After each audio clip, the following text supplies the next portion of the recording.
of US women work in occupations where more than 75% of the workers are female, and only 5% work in those occupations. I think those numbers are really quite remarkable. You know, almost half of our workforce works mostly with their same gender. And so social scientists that measure these things have a measure of this that we'll talk a bit about, and it's called the Index of Dissimilarity. So it's a statistical measure of segregation, ranges from 0, which would be a fully integrated workforce, to 1, a fully segregated workforce. So what does this look like? So this is trends in the US workforce from 1972 to 2009. And you can see that, not surprisingly, our workforce has become more integrated as time has gone by. So from 1972, we had a very segregated workforce. The red line is sort of everyone. And it came down, which is great. But this arrow points to 1996. And really, all progress in integrating our workforce flattened in the mid-1990s. And we haven't made any since. We're pretty much the same. And so, I think that's an interesting thing to note. And people say, oh, we're just not there yet. We wait long enough, you know, this is going to happen. And so these same researchers broke this down by age. And we're seeing the same trends, obviously, as we break it down by age. But what's really interesting is you look at this young age group, so in the ages of 25 to 34, and then look since like 2000, that's actually rising. So the younger workforce is not more integrated, and in fact, increasingly segregated compared to the older workforce, such that these are basically converging here. So there really isn't any sign that if we just wait and the younger workers get older, that the US workforce is going to get more integrated. It does not look like that is happening. All right, so considering we started with a workforce that was mostly male, men were workers and women were not working, in order for a woman to enter a workforce, they have to enter an occupation that was originally male predominant, because all the occupations were male predominant. And so there's a lot of look at what happens when that happens. And what's very interesting is that it's been observed that once a formerly all-male occupation experiences a substantial influx of women, that occupation appears to quickly shift to being nearly all female. And there's really no examples of that happening the other direction. So over the last 100 years or so, 120 years, examples of these occupations are bank tellers, secretaries, teachers, went from basically being all male to women entering and suddenly to becoming mostly all female. And a study of the US workforce data over the century of 1900 to 2000 basically showed that as women enter, there's an abrupt decline in net male employee growth, or a phenomenon called tipping. And so the research showed that the tipping point, or of when sort of the male employment drops, is between 25 and 45% female for white-collar occupations and a little bit lower for blue-collar occupations. So once an occupation reaches somewhere in the 25 to 45% range female, you see that men stop entering that occupation. So here it is graphically. Again, this is the 100 years, basically 1900 to 2000, for 6 example occupations that tipped, or bank tellers, bill collectors, ticket agents, newsboys, which is cute since insurance agents, and typesetters. Yeah. We're thinking broadly today about workforce data, but I think it's revealing. So this purple line is the same on all the graphs, because that's the US workforce. Basically, it was like 80% male, and then got down to close to 50% as women entered. So you can see what you would love to expect to see in all the occupations, which is sort of a gradual trending towards 50-50. That would be what we would want in a perfectly gender-integrated workforce, is for things to gradually, but that's obviously not what you see on the other line, right? So we went from nearly all men, down, down, down. I think the trend is obvious, that in each of these, there's this precipitous drop. Granted, it's a precipitous drop over 100 years, so something that is very clearly a phenomenon that's obvious was probably not obvious at the time that it was happening. But it is quite abrupt. And the other thing to note is if you just eyeball where this point happens, where the male fraction drops, it's not after this reaches 50-50. It's way early. I mean, this is over 80. You know, I mean, we're talking basically in that sort of 25% range. So these occupations were shifting rapidly in their gender composition very early. So why do occupations tip? And so people have looked at this, and there is a theory called the Schelling theory or the prejudice theory that posits that substantial segregation can result from even weak prejudice against a group, and can occur even when both groups prefer integration, because the impulse to avoid minority status or to maintain majority status and the privilege that associates with this overrides the impulse to maintain integration. Things that support that this theory is probably what's going on is that tipping points are lower, or tipping happens sooner in geographic areas where men score more highly on scales of sexism. Although while women's preferences may contribute to their own sexism scores, do not appear to correlate with this phenomenon. So workforce as a whole, that's interesting, but I think we might like to think that things might be a little different in the occupations with more education. So this was an interesting study looking at doctoral degree recipients, so PhDs and similar doctoral degrees from 1970 to 2002.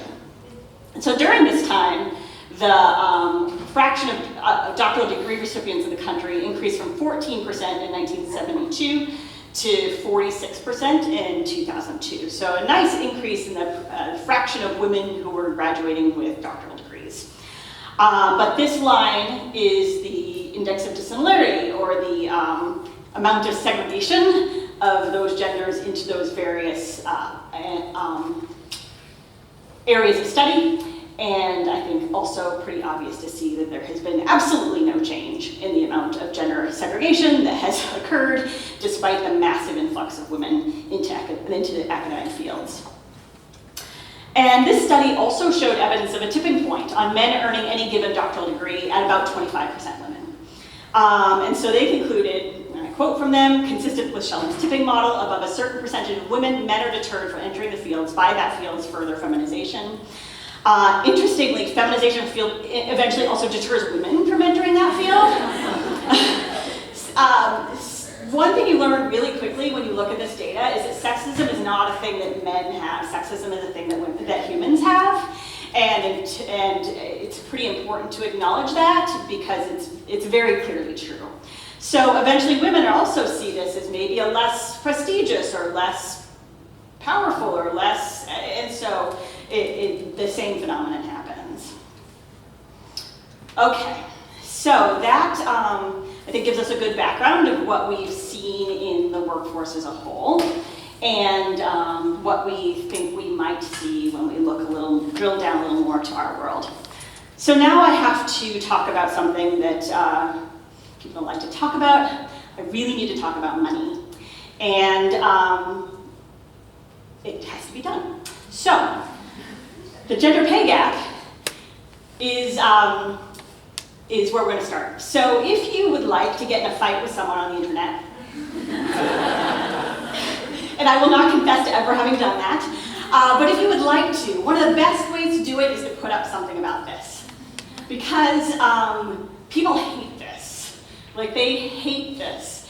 And I, in my most charitable moments, I say they hate it because they don't want it to be true.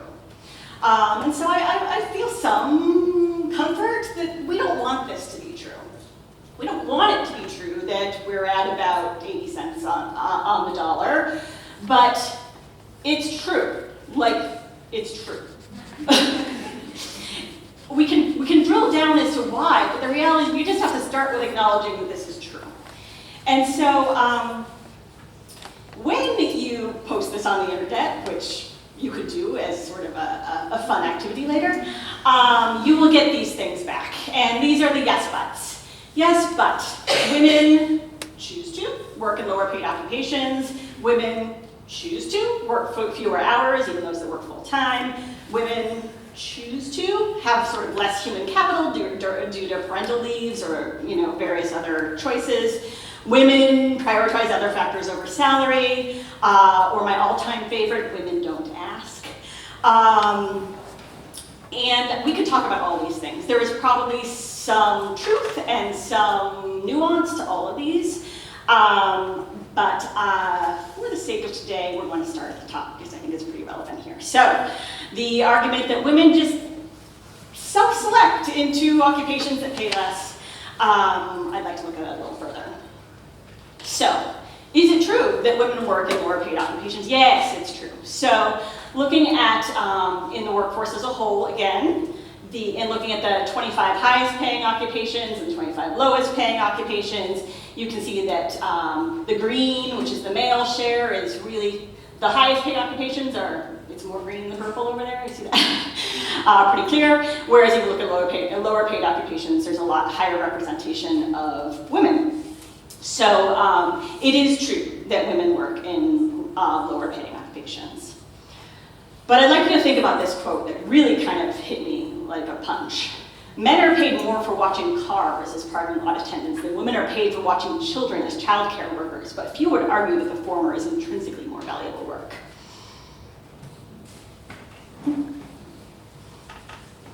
So it leads us to the question of why are women clustered in lower paid occupations? And people have studied this.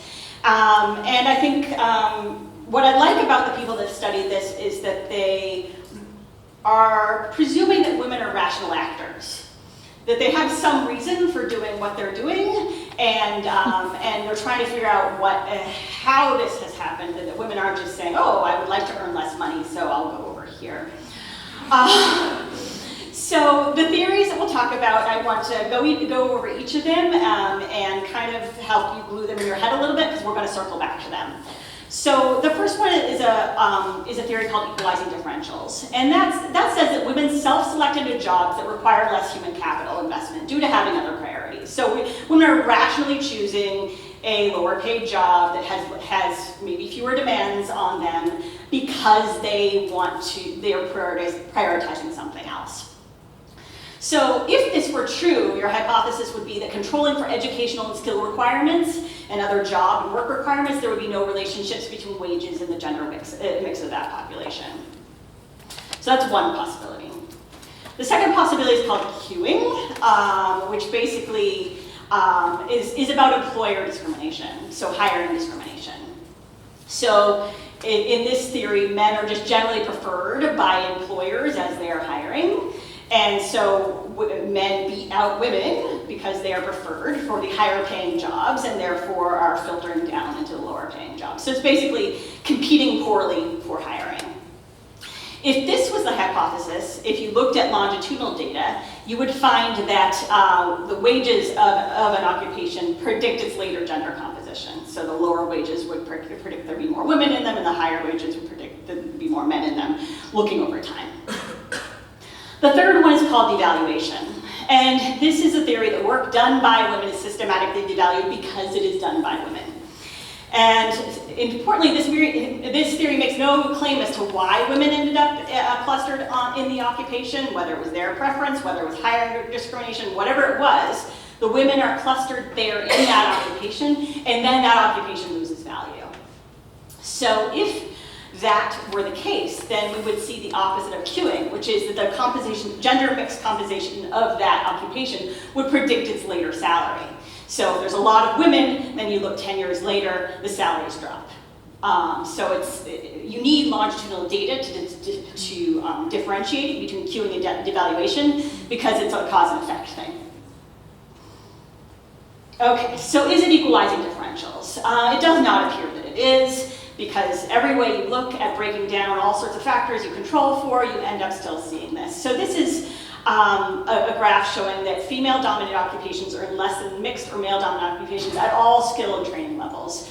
So if you look at the skill by skill level, low skill, medium skill, high skill, and there are definitions for this, and then you look at occupations that are at each skill levels that are mostly men, a good integrated thing, or mostly women, you can see that the female-dominated low-skill occupations are in 74% of the male-dominated low-skill occupations, And so you end up having this gap. And what I think is pretty obvious is that the biggest gap is actually at the high skill level. So the female-dominant occupations lose value most dramatically at the higher skill levels. So an analysis predicts that based on these numbers, that 100% female high-skilled occupation would earn 54% of what 100% male high-skilled occupation would earn. So it's a pretty pronounced phenomenon. You see it's a 1/3 difference between the male-dominated high-skilled occupations and the female ones. So it doesn't appear that the issue is that women are choosing to be in occupations that require less skill. So that leaves us with Q-interity evaluation. And again, I said we need to, because it feels like a chicken and egg thing, we need to know what came first. And so fortunately someone did this and published this in 2009. They analyzed census data across occupations from over 50 years. So from 1950 to 2000 to try to figure out, do lower wages lead to more women or do more women lead to lower wages? And they found that the gender makeup predicted later median wages in every decade they looked at, with a 0.5% to 5% decrease in hourly wage per each 10% higher proportion of women. So the longitudinal data, I think, is pretty strong here and supports the conclusion that occupations become female predominant, that they become lower paid because the work is done by women. And on top of that, men earn more than women for full-time work in 107 of 114 occupations studied, so that's not close. There's green up there, by the way. There's a little. Okay, so this is a lot of numbers, but I think this is a really interesting slide. So here it is by hourly earnings, which gets also controls for maybe if women are working fewer hours. So this is hourly earnings. Again, low skill, medium skill, and high skill. Again, the female predominant jobs, the male predominant jobs, and those that are falling in a mix in between. And what I see when I look at this is that if you would like to make more money, the first and most important thing you should do is gain skill, which is nice. I think that's actually the one I feel most good about, but you should gain skill. So you can, at least double, 2.5 times your salary by just moving up in the skill level. So that we feel good about. But the second most important thing you can do is work with mostly men. So if you can move rightward on this, there's quite a lot of value in that.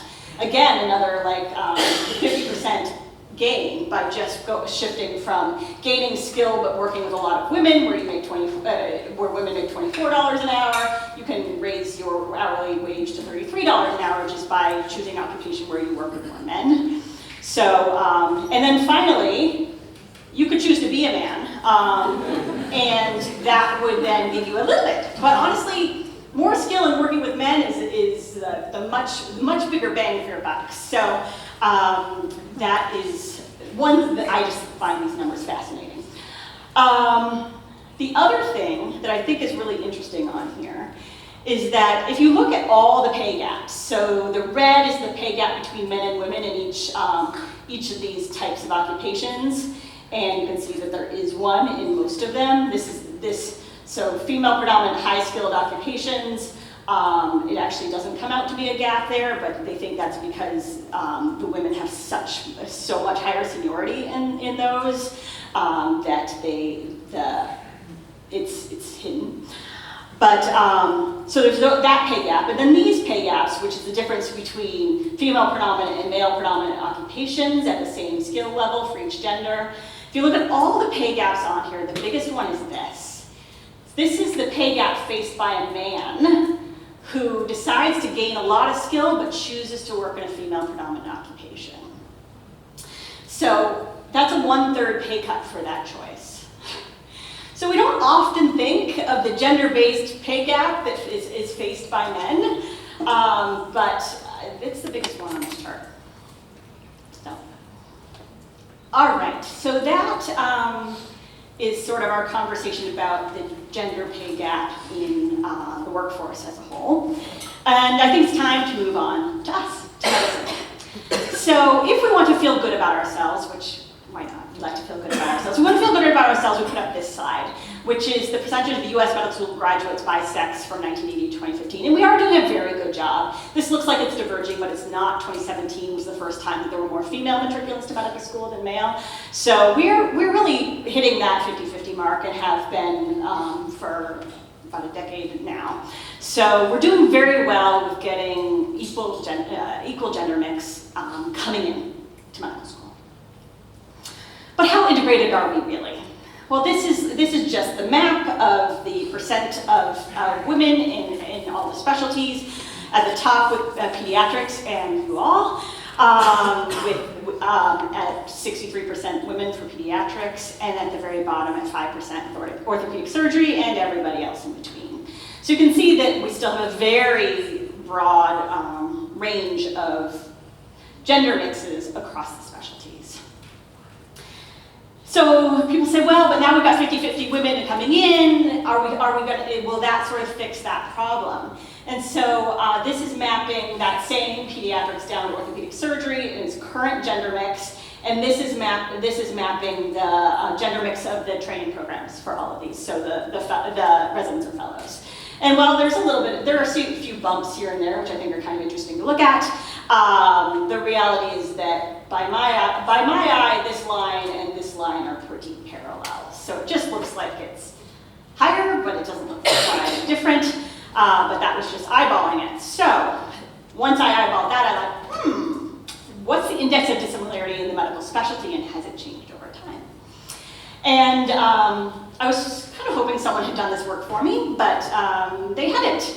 So I then desperately needed to know, so I went to the library and dug out things that are actually still in paper book form. It's very fun, actually. And got all this information and did it for you. So this is the index of dissimilarity in medicine, mapped against female share from 1970 to 2017. So I have every about 3 to 5 years on here. The two colors are because there are two slightly different data sources, but they're actually deriving from a similar one. So you can kind of assume this is all similar data. And so this is the female share. So from 1970, I think we were at 8%. And then 2017 at sort of roughly 35% women in medicine. And then this last bar is our trainees, our residents and fellows, which was 46%. And this is the line of index of dissimilarity or segregation. So the increase in female share from 8% to 12% in the 1970s, so right here, we see a little decline there once we got up from 8% to 12% women. Woo! But then 1980 on, nothing. Except for a while I thought I was doing this wrong because I kept getting the exact same number. And I'm like, am I not understanding how to do this calculation? But no, I was. It just really hasn't changed. So there's really been no progress since 1980 in sort of integration of medical specialties, despite going from 12% to 35%. And I think even more sort of distressingly, the index of dissimilarity, the level of segregation of our 2017 trainees, is almost an identical number to what our 1980 physician workforce was. So nothing, no clue that now or in the future that this is changing. All right, so if we've got a very segregated workforce, I think we have to circle back to the larger workforce and say, oh, are we seeing tipping? Is tipping happening in the medical specialties? I think most people in this room's gut feeling is yes. And so is there any data that increased women entering a specialty deters men from entry? One of the things is we don't have any medical specialties that actually meet the threshold of female dominant, which is that 75% mark, although you guys will be getting there based on your trainees, as will we. And so I basically just kind of looked at the numbers for pediatrics and OBGYN. And again, this is another thing just to eyeball, but these are These are two different data sets, but this is 1970 to 2011, and this was 2007 to 2017. And what I was looking at is sort of the, these are raw numbers of physicians. So when did the male numbers peak? And so for pediatrics, it was around 2000, somewhere in this range, somewhere in the early 2000s. And it was actually 50-50 at that point, but then you can see there's just been a gradual decline in the numbers of male pediatricians and an ongoing rise in the numbers of female pediatricians. And this is OBGYN, so kind of a very clear climb until the mid-1990s. And then we start to fall, the male numbers start to fall and continue to gradually fall, whereas we had this large influx in the 90s of women, and that continues to grow. So male growth in here actually stopped once the numbers reached about 20-25% for female. All right. So with the reality that we're facing ongoing gender segregation, and certainly at least I would say visual suggestion that tipping is probably a real phenomenon for us too, I think we need to really start thinking about what this means for these specialties. Not just what it means for female physicians, but what it means for the specialties that females are becoming overrepresented. And so this thought led me to write this paper, which you are welcome to search for. It will not be a long list that you have to learn if you put my name in, so it'll be easy to find, sadly. But this, I really wanted to know for us, for endocrine, what does this mean? What will this mean for our future? And so there's a lot of really interesting stuff in a lot of areas I can't talk about today for time reasons, but things about professional satisfaction and burnout, things about work-life balance, things about one of my favorite phenomenons, the motherhood penalty and the fatherhood bonus, the gender gap in academic advancement, gender-based expectations in the patient-physician relationship, which are extremely interesting. People have looked at that. Basically, people have studied that the exact same behaviors done by a female physician versus a male physician can have exact opposite impacts on patient satisfaction. Interesting behaviors, my favorite one is looking at the patient chart. If a male physician looks at the patient chart, that increases patient satisfaction. If a female physician looks at the patient chart, like in the room, that decreases patient satisfaction. It's very clear that the expectations of female and male physicians is not the same. So there's lots of interesting stuff. If you would like to learn more, the paper is out there. But we have to talk about the pay gap. So one estimate is that the $19.5 billion a year is the total amount U.S. female physicians would stand to gain from pay equity. It's a lot of money. Like most pay gaps, you can break them down into sort of explanations. And so the pay gap in medicine can be explained by work factors. What I mean by work factors, where you work, the payer mix of the people you serve, all these kinds of other aspects. And then specialty, which is sort of a work factor, but I'm breaking it out for reasons that I think should be apparent as we go forward. And then once you've controlled for everything you can think of to control for, which are those two first boxes, then you are left with what's called the unexplained pay gap, or the pay gap that is presumably attributable to gender bias.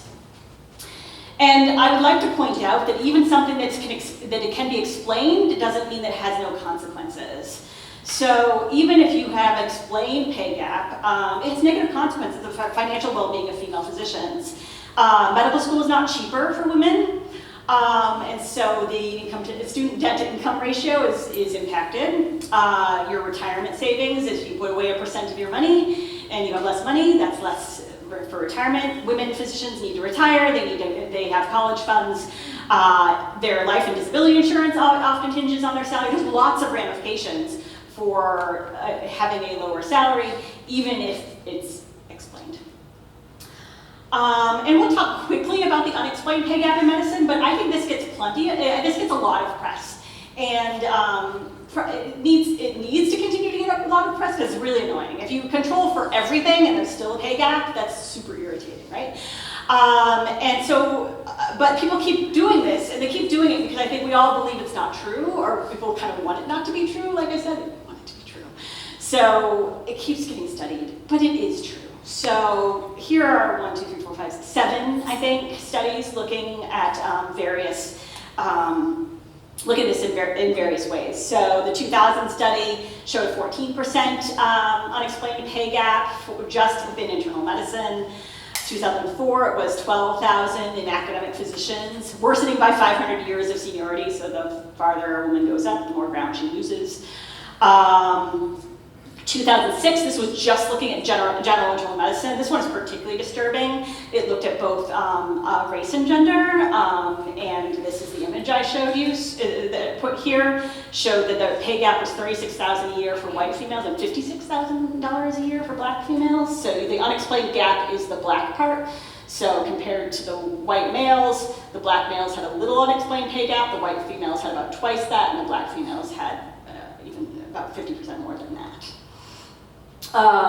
Which is, I think, a reasonable time to point out that that a lot of what I'm talking about today is a double whammy for women of color. The 2009 study showed a 20-25% pay gap, and then it was not getting smaller over time. 2011 was really an interesting one. They found a pay gap of $17,000 in the first job out of residency. So this is not a pay gap that is acquired over time. It's one that women are facing from the get-go. The JAGC study in 2012 looked at physician researchers, so particularly physician scientists, and showed a pay gap of $12,000 a year after controlling for everything they could think of. And then one of the most recent and large ones in academic medicine showed a pay gap of about $20,000 a year after adjusting for all the things that they could think of.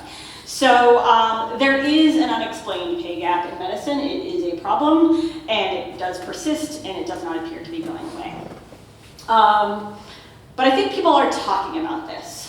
What I don't think people are talking about is this. So is the pay gap in medicine that is explained by a specialty justified? Like, why does this specialty earn X and that specialty earn Y? Is it justified? And this is just, I mapped, again, that same pediatrics down to orthopedic surgery, so the same distribution we talked about before. And then the nice thing about the internet is it has a lot of freely available data. And Doximity is trying to get into the salary transparency game, and so they have been publishing a fair amount of information on salary. And so this is mapping the Doximity salary for each of these against the female share. This is just a regression line, and this is, as I think, clear, a significant inverse correlation between the amount of women in the occupation and its salary. So my question is this. Basically, my supposition is that if devaluation, as it did in the workforce, if devaluation explains any of the lower salary of the female predominant specialties, then all of those studies that I mentioned before that control for specialty are masking the impact of gender bias on salaries in medicine. So we're going to put back on our social scientist hats, and we're going to circle back to our theories and see what we can find. So again, the three theories are equalizing differentials, queuing, and devaluation. Equalizing differentials is that women self-select into jobs, in this case specialties, that require less human capital. This doesn't seem to make any sense. There's no outsized representation in the specialties that are kind of classically known for having more controllable hours and schedules. OBGYN is certainly not known for its short and predictable hours. So probably not. So we're stuck with queuing and devaluation. Again, we need longitudinal data to figure that out.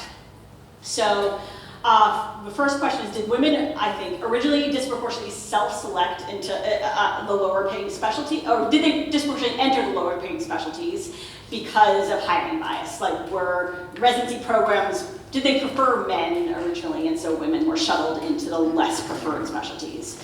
Or devaluation, which is what can we see over time in terms of gender share and salary? So, did women disproportionately select the lower paying specialties, or were they shuttled into them by hiring bias?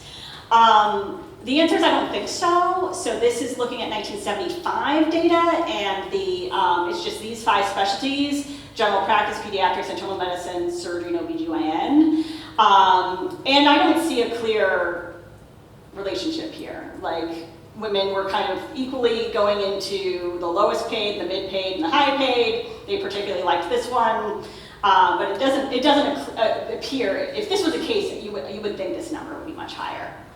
So I don't think so. I don't think women were shuttled into low-paid specialties due to bias in residency selection. So then that leaves us, do the salary trends over time differ between female predominant specialties and male predominant specialties? This is hard to answer because it's hard to get this data because you need a long time. But good fortune, I found a paper that was looking at salary trends between the mid-1970s and the mid-1980s. Well, that's interesting. Set some numbers for specialties. And I have current data, thank you to the internet. So this is what I decided to look at salary trends between that data from that older paper and what's currently online. And I started out with my ends of my spectrum, so orthopedic surgery and pediatrics. So the old data, orthopedic surgeons made about 1.5 times the median salary when they were 2% female, and they make a bit more in 2017, not much, but a little bit more when they're 5% female. So clearly not losing ground, maybe gaining a little, still very male predominant. On the other hand, pediatricians in the mid-1970s made 93% of the median physician salary. By the mid-1980s, when they'd risen to 35% female, it was down to 84, and now they're 61% female, it's now down to 71. But then I think a lot of people look at this today, and isn't this all because of the outside relative value given to procedures? These two occupations are so very different, they have different work things, so maybe this isn't a good comparison. So I thought, well, how do I deal with that? And I thought, well, if I move a little in on both sides, I come to OBGYN on one side and urology on the other. Is there a little closer? Yeah. I have the right crowd.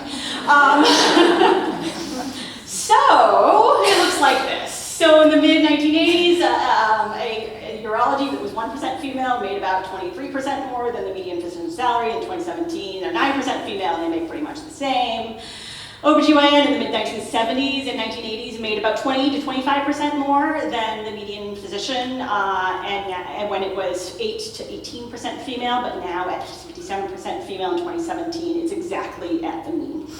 So both pediatrics and OBGYN, compared to the median salary of those times, have lost basically a 20 to 25% relative value over that time, which by the math calculates to over $60,000 a year.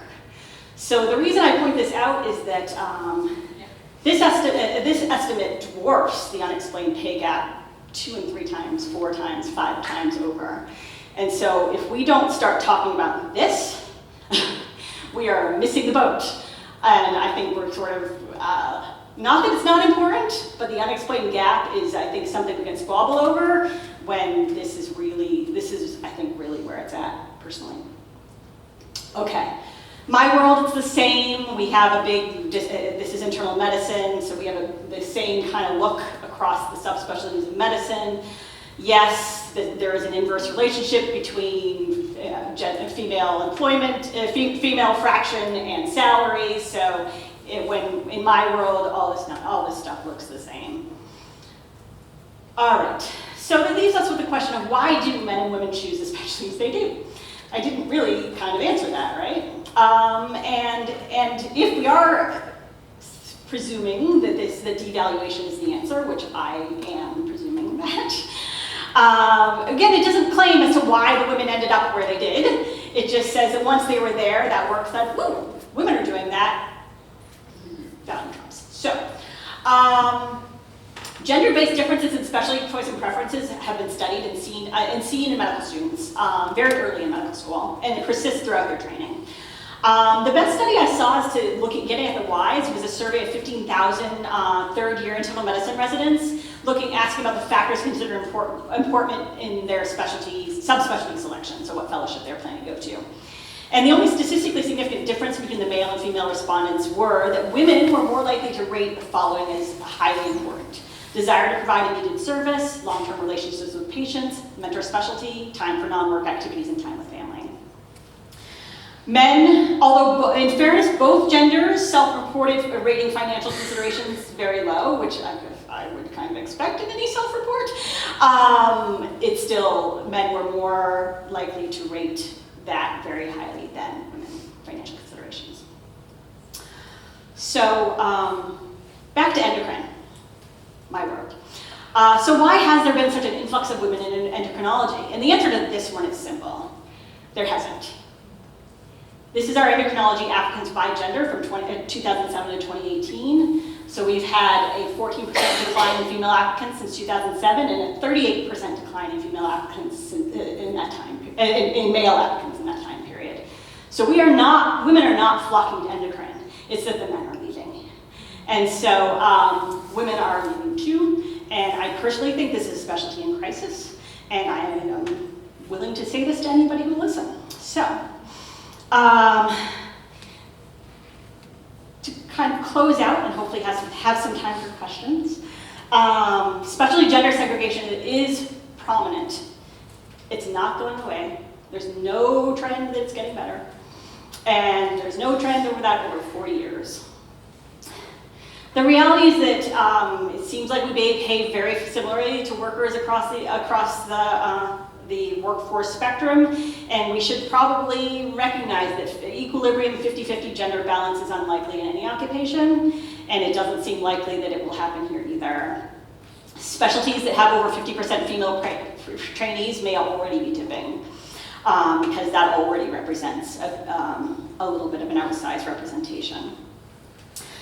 Tipping results from the exit of men from a field more than influx of women. So we need to stop talking about how women are attracted to these specialties and start talking about the fact that women are there because men are not.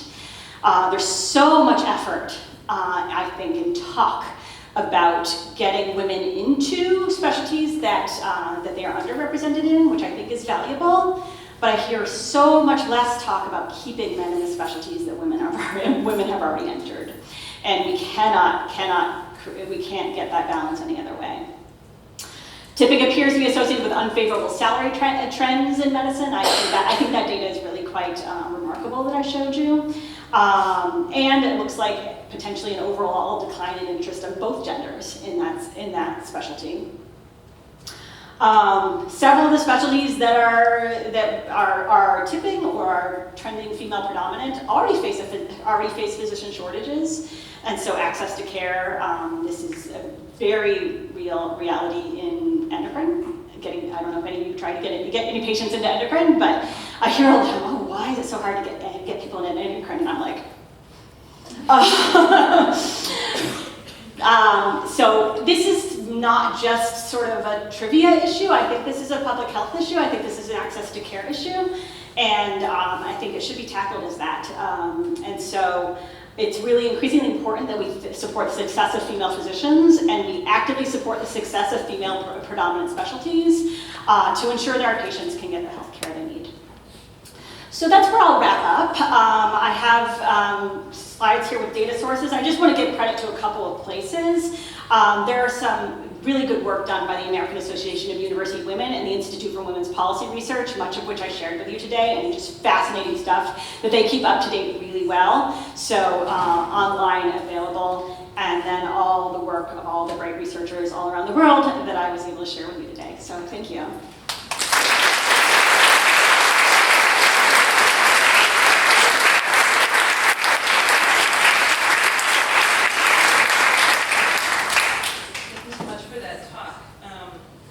Questions? Comments? Feedback? Yes. Not sure. Okay. So my wife and I were just talking about this yesterday, that in my residency program in 1991 was the first time we had a 50% split where there were equal number of women to men. And we actually talked about the difference in pay between urologists and OBGYNs. And that, even back then, was a subject of real big contention because we thought thought we were underpaid because we were actually working on women, and actually the insurance companies didn't value what we were doing as much as they did for urologists working on the men and so forth. So I think it's that, and we have to work on insurers to say that, you know, for the stuff that we do, we should be paid equally. I went to the endodontist before my shift the other night, got a root canal for $2,000. I can do 60 sections, and that would be about what would be worth one 40-minute root canal procedure. And so what an employer would pay me. So there's a lot of disparities based on what we do taking care of women. Yeah, there's been, I've heard of some, you know, and you probably have heard of the looking at sort of what would be very equivalent procedures, but performed on a man versus a woman, and how the one that's performed on a woman has less reimbursement. And I've thought a lot about that. What I find interesting is that, again, the salary looked pretty similar when the doctors were the same gender. And so, you know, it doesn't seem like you wonder, is care provided to women less valued? But it wasn't when men were providing the care. Again, the longitudinal data is important because the patients were all women in the 1970s. You know, so it seems like the difference is the gender of the physician performing the procedure. But yes, targeting those systematic ways that this continues to be like, oh, well, what can I do? This is the reimbursement for C-section, and it's, you know, not our fault that urologists don't do that, right? Yeah, thank you. I'm going to echo on that. I absolutely agree that there's the gender disparity, but I do think, as Luther pointed out, that there has, and dating back over my career 30 years, a difference in how we have negotiated payment for care that is delivered to women and children. I would use the example of, again, back in the late 90s, you didn't know what your services cost your patients, but I had a brother who at the same time finished his training, who went into gastroenterology. And I was appalled, paused, and very disheartened when he told me that a colonoscopy, granted this is late 90s, early 2000s, was $1,500. My charge for prenatal care up through delivery, including postpartum care, was $1,500. Yeah. We all know how long it takes to perform a colonoscopy, Right. and what the potential risks are related to. Blew me away. So, you know, going back to your toll booth or parking lot versus child care workers, my husband is an elementary school teacher, just retired from. We're experiencing what the gender difference gap pay is resulting in his retirement. It blows me away. So thank you for presenting this. It needs to be something that we actively think about in the context of being a female majority specialty and what that potentially could mean for all, male and female, going into our specialty 10 to 20 years from now. It is real. When you get towards the end of your career and realize, oh my gosh. Yeah, I've talked to female physician friends who are nearing retirement, and they're like, I'm right. It suddenly becomes very real. Yes, and I think that it's even compounded that, like, colonoscopy versus, to like people like me who talk to people all day, just talk to people all day for a living, patient education and advice. Yes, evaluation and management, which a lot of specialties that are primarily in that world are women, and that is appallingly undervalued.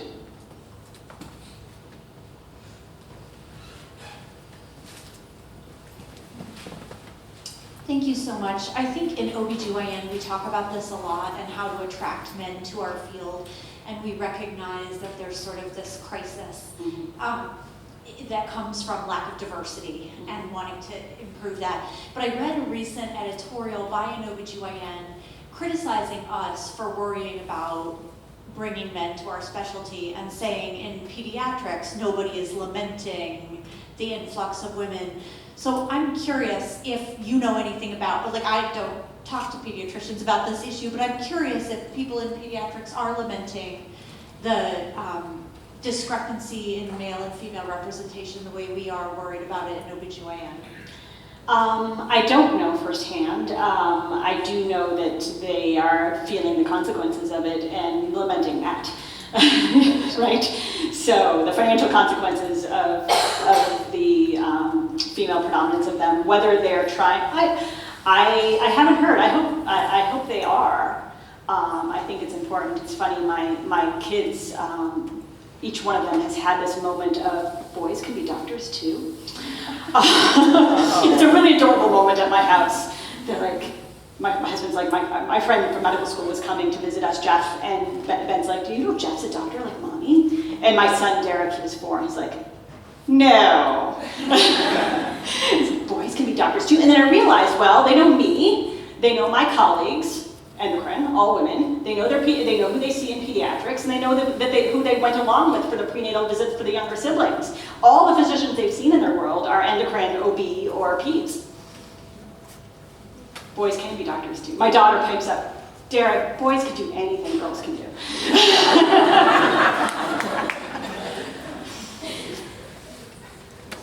other questions? Otherwise,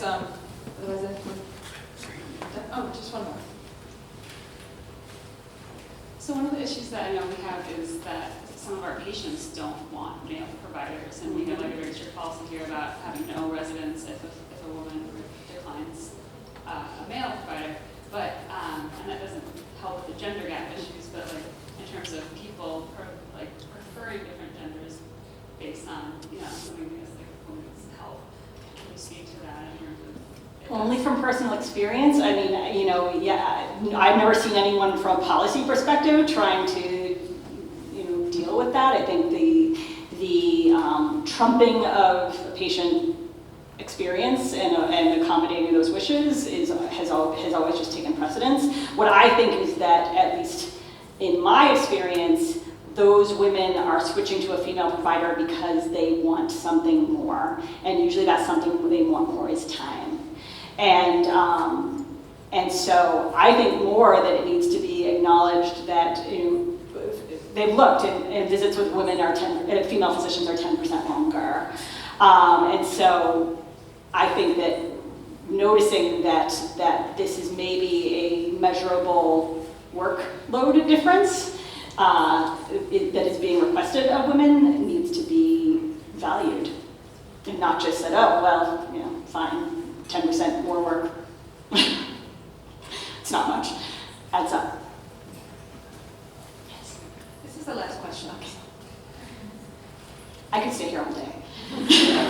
Well, what is the real cause of the tipping? I saw tipping when I moved into my neighborhood in Chicago. And my parents were more educated and had higher incomes than the Caucasian people that previously lived there.